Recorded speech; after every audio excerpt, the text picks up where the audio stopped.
조선산업 침체의 늪이 깊어지고 있습니다.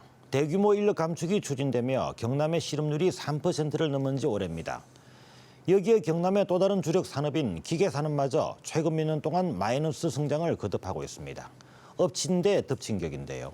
경남 경제가 어느 때보다 큰 어려움을 겪고 있습니다. 취재 기자와 자세한 이야기 나눠보겠습니다. 자, 오정우 기자. 네. 경남은 그동안의 일자리가 그나마 실업률에 있어서 상당히 안정적인 그런 지역이었지 않습니까? 그런데 최근에 이런 조선 산업 위축, 또 조선 구조조정 등으로 굉장히 이런 실업률이 높아지고 일자리가 불안정해지고 있는데요. 실태를 좀 먼저 좀 짚어주시죠. 어떻습니까? 예, 전국적으로 지난달 실업률이 11년 만에 최고치를 기록했는데요. 경남도 실업률 증가세가 심상치 않습니다. 조선업을 중심으로 한 제조업발 고용 한파가 계속되는 것입니다. 대형조선소의 1차 협력업체입니다. 공장 2동 가운데 1개동만 가동되고 있습니다. 지난해와 비교해 작업량이 80%나 줄어들며 1년도 안 되는 사이 전체 직원 4분의 3을 내보냈습니다. 5, 60명 정도 지금 작년에 있다가 지금 올해 한 15명 정도. 지난달 경남의 실업률은 3.4%, 지난해 같은 달보다 1.1%포인트 높습니다. 지난해 하반기만 해도 2%대를 유지하던 경남의 실업률은 올 들어 9달째 3%를 넘고 있습니다. 지난 7월 인력 감축을 하지 않도록 휴업수당 등을 지원하는 고용유지 지원금 제도가 시행됐지만 실제 현장에서 효과는 적습니다. 하반기 확보된 지원금 468억 원 가운데 석 달 동안 불과 1%, 3억 4천만 원만 집행된 것이 미미한 효과의 반증입니다.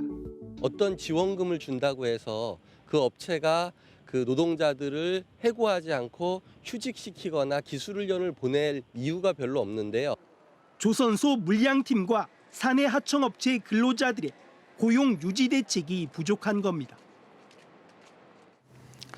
네, 상당히 심각한 것을 알 수가 있는데요. 이런 조선산업과 더불어서 경남의 또 다른 주력 산업이 기계산업이지 않습니까? 근데 문제가 이 기계산업에서마저도 이런 구조조정 또 인력 감축 심상치 않다고 하는데 기계산업은 실태가 어떤지 좀 짚어주시죠.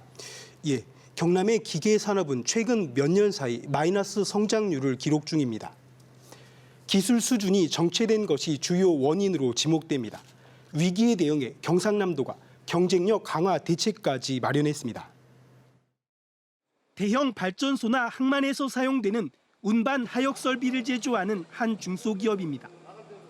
이 업체는 한 해 매출액이 500억 원도 넘었지만 지난해에는 180억 원대까지 뚝 떨어졌습니다. 과거에는 1, 2, 3등까지 골고루 나눠서 일을 할 수 있었는데 지금은 진정한 1등이 아니면은 일감을 확보하기가 무지 힘든 상황이 되어 있습니다. 경남 주력인 기계산업은 2011년 성장률이 14.8%를 정점으로 계속 마이너스 성장을 기록하고 있습니다. 경남은 대기업이 생산을 견인하고 중소기업은 부품 소재를 단순 가공하는 체계에 그치고 있습니다. 1990년대 경남의 기계산업은 하이테크 기술을 확보하고 있었습니다. 그런데 2000년대 들면서 평범한 기술로 전락하고 말았습니다. 이를 다시 고부가가치 산업으로 육성하기 위해 위기의 기계산업을 살리기 위해 경상남도는 앞으로 7년간 핵심 소재 국산화, ICT, 정보통신기술과의 융합 등에 6,500억 원을 투입하기로 했습니다. 네, 그동안 경남의 이런 고용을 유지하고 또 경남 지역을 먹여 살리던 이런 조선과 기계산업 둘 다 지금 위기라는 것 아닙니까? 상당히 우려스러운 상황인데 다시 조선산업 쪽을 좀 더 살펴보죠. 대우조선 문제인데요. 대우조선이 조선 빅3 조선소 가운데 빅3 국내를 대표하는 대형 조선소 3곳 가운데서 살아남기가 가장 힘들 것이다, 어려울 것이다. 이런 보고서의 소환 내용이 공개돼서 파문이 일고 있죠. 어떤 내용입니까? 예, 맥킨지 보고서인데요. 대우조선이 독자 생존이 어렵다는 내용이 담긴 것으로 알려졌습니다. 대우조선은 현재 자구 노력이 반영되지 않았다며 반발하고 나섰습니다. 유일호 경제부총리는 대우조선의 향의 상황이 더 안 좋아졌다고 진단했습니다. 그러면서 추가 지원은 없다고 못 박았습니다. 신규 유동성을 넣을 수 없다는 대원 측은 지금 변한 게 없고요. 수주가 예상보다도 부진하고 한 것 때문에 상황이 조금 더 안 좋아진 것은 사실이고요. 조선업 구조조정과 관련한 외국계 회사의 컨설팅 보고서 조안도 부정적 내용으로 전해졌습니다. 맥킨지는 조선 빅3 가운데 대우조선이 가장 살아남기 힘들다는 결론을 낸 것으로 알려졌습니다.